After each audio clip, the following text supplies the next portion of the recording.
I've been away again, but it was sort of for a good reason. It was my birthday, and I decided to treat myself to a bit of a holiday. So I went to Copenhagen, I went to Paris, I went to Austria because I had to. I went to Paris because I wanted to as well. I was fortunate that I still can't believe that happened. But it doesn't really matter. I sort of made it work. I'm quite sick, and I used to travel all the time, and now that I can't see, it's becoming more and more difficult. I can't see, the flight numbers, and there's all kinds of things where I notice a huge difference. Plus the tiredness, the exhaustion. I suffer from multiple sclerosis. I don't suffer. I have multiple sclerosis. So, unfortunately, an aggressive form. I needed to go back to Austria to deal with some bureaucracy, and that was sort of weighing on me. I needed to talk to my parents and look them in the eye and ask them if they really want to rob me, which the answer was not what I wanted, but I got an answer, and it was a lot of hard work, and so I tried to recover from that. And my way of recovering is head down and sports and get in contact with your body, just refresh. And unfortunately, multiple sclerosis seems to be all about fighting back. So I need to keep moving. I need to keep my body active. As soon as I stay home, I feel worse than if I'd gone out climbing, which it's odd, and if I climb too much, then I'm also done the next day. So it's finding the balance. And I sort of had as with most things, I've had a hardcore version to deal with, so I needed to learn real quick. And I haven't really gotten much information from my from the medical field other than getting the MRIs, and they always presume or hope one has the mild version of MS. And as soon as I got sick, I was like, something feels seriously wrong, and I feel like this is not something I'm going to bounce back from in 6 weeks to 3 months. It was I couldn't see. I was confused. I couldn't remember names. I forgot. Yeah, it was basically for more than a year and a half close. Every day I feel like I have a concussion. So I feel like I hit my head the day before. I've suffered a few concussions in my life, which may be the reason why I have MS.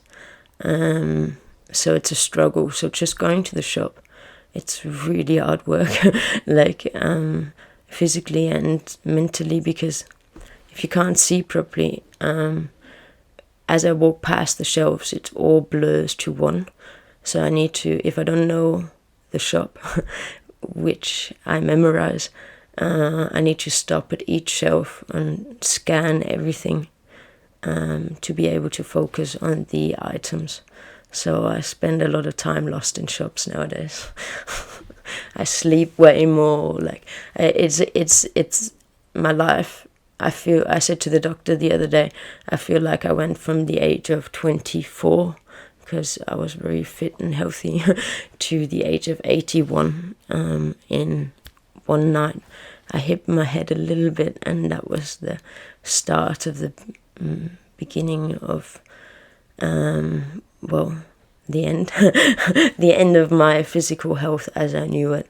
I've now obviously totally accepted this, so I don't want to bitch and whine. I'm just trying to give you some context, why I disappeared. It's because I do fun things, and then I need about 3 weeks to recover. It's even if I go to a birthday party and I'm just standing there talking to people, it can be exhausting just to follow people, just a normal conversation. All my friendships, all my relationships have sort of changed because I have a significant lack of energy in comparison, which is a physical different. It's without a shadow of a doubt. It's the holes in my brain. So every time I talk to the neurologist, they show me the scan of my brain and go like, which is not very empathetic. It's not very empathic. Anyway, it's not very helpful. It doesn't help me in any way. And all I was trying to say is, hey, I'm in pain every day. I open my eyes, I'm in horrific pain, and I'm still smiling because I don't care, and I've gotten used to it. But it's draining my energy, it's draining my well-being. And the only thing they're giving me to fight it is diazepam, which is also I don't want to take. I want to find a different way of dealing with it, but it's hard. Weed obviously helps, so smoking cannabis, because it's I have a nerve pain in my spinal column, and that's like a constant tension. It's like this lightning sharp, horrible pain. It feels like someone's stabbing you, or the best description I have is it feels as if someone's injecting hot acid into your spine. So it's not very fun. And in addition, I've also got the fortune of having both ailments, where I also have my muscles tightening.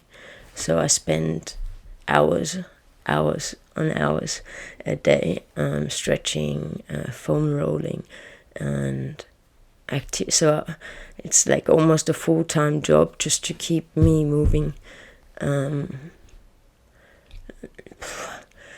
I sort of didn't notice what I was doing, and I'd been fighting this actively for probably a year, and at one point I went, I need a break. I can't keep, it's just it becomes a trot, it becomes a routine. So I decided to test myself in a very different way and went to a concert in Paris. I've never been to Paris, and it was my favorite artist, and Atmosphere from Minneapolis, hip-hop, underground hip-hop, and I've been listening to him for more than 20 years with them. It's a group, and I know that they always come out to talk to the fans, and I had something important to tell them. My life sort of goes like, I don't think I'm going to die tomorrow, but I live as if I'm going to die tomorrow. So I saw that he's going to be in Europe. I thought, okay, I think I can handle the trip. And I just went there by myself, short notice. I couldn't really afford it, but I don't want to talk about that. I got to talk to him, and I just wanted to thank him because he pours out his heart and soul in his songs. He's certainly one of the people that inspired me to do these videos, because I realized that I learned a lot by sharing pain that someone sharing their pain and me going through the same significantly helped me in my life. I felt very alone, very lonely. I was like this 14-year-old girl that lived in this heteronormative mountain village in Austria where I just didn't fit in. I never fit in. I still don't fit in, obviously. Why would I fit into their society? It's a sick society, so I don't believe in the ideas anymore. So of course I didn't fit in. But listening to someone that also had the same struggles helped me a lot, because I knew I wasn't alone in the world. And I got to tell him that and thank him, for he was my moral authority, more or less.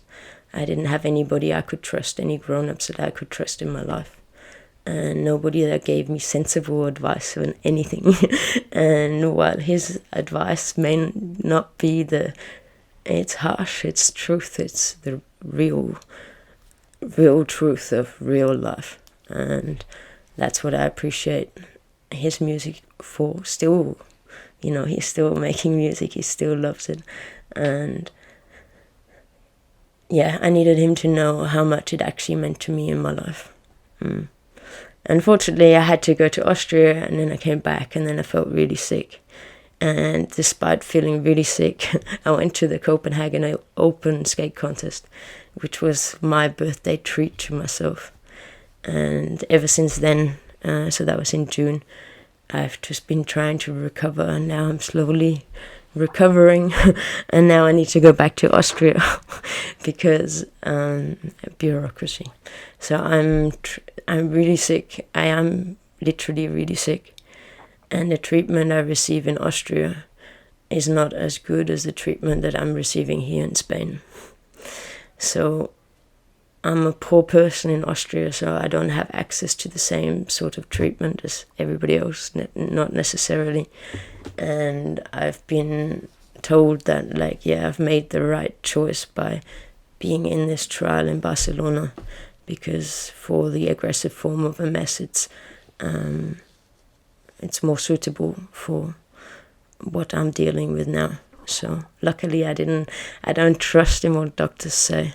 I look at the evidence, I look at the MRI, I look at how I'm feeling, and I go by that more than, because if I would have believed the doctors, I wouldn't be in Spain. They would have forced me to go back to work, even though I'm clearly incapable, because I can't look at the computer properly. That's why I don't answer my messages, and I'm sorry. I will, hopefully, because I'm trying to just accept that this is the new state and move forward. So push through my vision issues, for instance, when I'm looking at the computer. So I'm going to do it a bit more slowly, but I'm going to try and get the full scope in again. And yeah, I've got a few ideas of changing a few things around. So unfortunately, I am not feeling very well, and I'm trying my best. But most days I'm struggling just to feed myself, or I'm not quite there mentally. I'm a bit dazed, a bit confused. So as you can imagine, it's a little bit hard to put yourself in front of a camera and talk. Luckily, I love doing this, not to talk about myself. This was just context. But I'm constantly trying to work out how I can communicate with you, how I'm able to live this fresh new life. As Krishnamurti talked of, I just listened to Krishnamurti. You don't necessarily need to understand Krishnamurti. Definitely not me. It's about you understanding yourself. So he speaks to you without authority so that you can find out for yourself. I'm just doing whatever the hell I want. I'm just trying to tell you, hey, it's possible. This really changed my life. And all that changed was when I was a child, I used to live in the present moment. And then slowly worries added on. And next minute I grew up to be a miserable, depressed, anxious, broken human robot trying to function in a system I never fit in. So everything I ever tried, I just gave up or failed or whatever. And I was deeply unhappy. And basically, my big secret was that my mom didn't love me. I'm not choking up, I'm choking. My mom didn't love me. So I realized this from the age of 3 or whatever. I looked at her and I went, that's not love. You hate me. I can see it in your eyes. And this is what I'd been fighting or trying to hide or trying to prove wrong all my life. And when I understood Krishnamurti, I understood my relationship to my mother. I understood, I was in an existential crisis. So I just everything I believed in just vanished and disappeared. So family, my relationship, marriage, loyalty, whatever, like friends, everything, money, everything disappeared. So I was stuck there with nothing, and probably I would have been suicidal if I hadn't found Krishnamurti. At the time, I was also in fear of my life, because my ex was threatening to kill me, and I believed that he would. So I really needed, I was hoping for, not hoping, I was just so broken. I would have done anything to just, I don't know, cling on to hope that there's something out there that is happiness. I thought that I needed something from the outside that would make me happy. But then I listened to Krishnamurti, and he taught me, no, nothing from the outside will ever make you happy. You have to be happy with yourself. You have to accept yourself for who you actually are. So that was, for me, was, your mother doesn't love you, big deal. Like, my mother doesn't love me, it's true, it's not a belief, it's not a thought. It was the reality I saw. But then I tried to somehow overcompensate or fix it, which didn't work, obviously. She still hates me. So as soon as I could accept that, I can accept myself for who I actually am, not a victim, not unlovable, not anxious, not depressed, I'm just nobody special, nobody extraordinary, nobody super talented, like a mediocre, normal human being. And as soon as I could do that, that automatically meant I could drop my victimhood. I can drop all the things, the bad things, all the baggage I've been carrying along. I could drop that. And that salvation, that, like, I thought there was something wrong with me, inherently wrong with me. And then I suddenly went like, maybe it wasn't me. Maybe it was them telling me there's something wrong with me, but I'm sort of okay. And then humbly accepted the human being that I am, which is nothing special. And as soon as I did that, I understood what Krishnamurti meant. And then you find true self-love, true self-acceptance. The observer is no longer the observed, to echo his words, but the observer. So we narrate our life from a third-person perspective. We go like, oh, I went there and there, and this person did this and this, even though I did this. So we tell a story of our life instead of just living it. First-hand perspective, first-hand narrator. So instead of thinking about what just happened, you witness what happened and you accept it. Even if you don't want to, like my parents being happy to steal the money from me. I didn't want to hear that, but I needed to hear it. It doesn't matter what it is, if it's this way or the other. It's an end, it's a final, it's evidence, it's proof, and it's actuality, it's reality. So there's no more questions to be asked. And this radical revolution that Krishnamurti talks about is completely real. So basically people saying it's impossible made me feel the need to speak up. And yeah, so much to my to my little holiday, or I need to go away again. So I just thought I really need to record this video just to give you an update on what's going on. And it's a little bit stressful, but it is what it is. And my health is, like, at least I'm still alive. That's all. Like, and I'm still skateboarding to everybody's surprise. I was very insistent on keeping skateboarding, so I skated to the hospital for cortisone treatment. So it's an important part of my life, and hopefully I'll be able to film blind, or I don't know. I'll hopefully still be down. And I think I've taught myself a little bit to listen to what the tricks sound like, so that I can be still hanging in the skate park even if I can't see that well. I may be able to hear what trick they're doing. And it's life.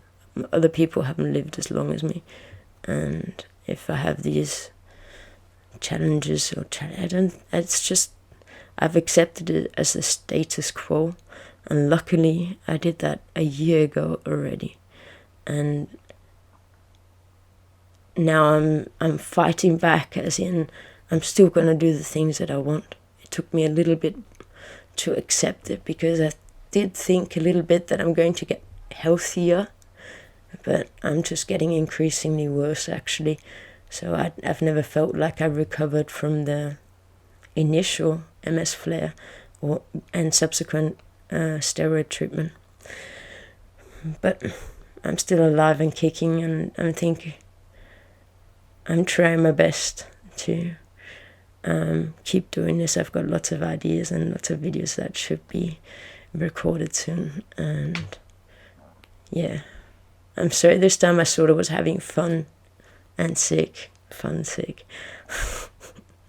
But I, if I do die tomorrow, all the money I've got saved up is going to be useless, right? And that's why I went on a bit of a wild journey, which was pretty fun. And I don't buy things. I like to experience things, and what I actually paid for the concert compared to what I experienced is, you can't I will forever remember that. So that's how I spend the money that I have.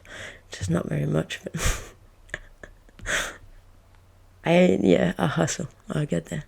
Anyway, thank you very much for listening, and talk to you soon. Much love. One love. There you go. One love. Talk soon.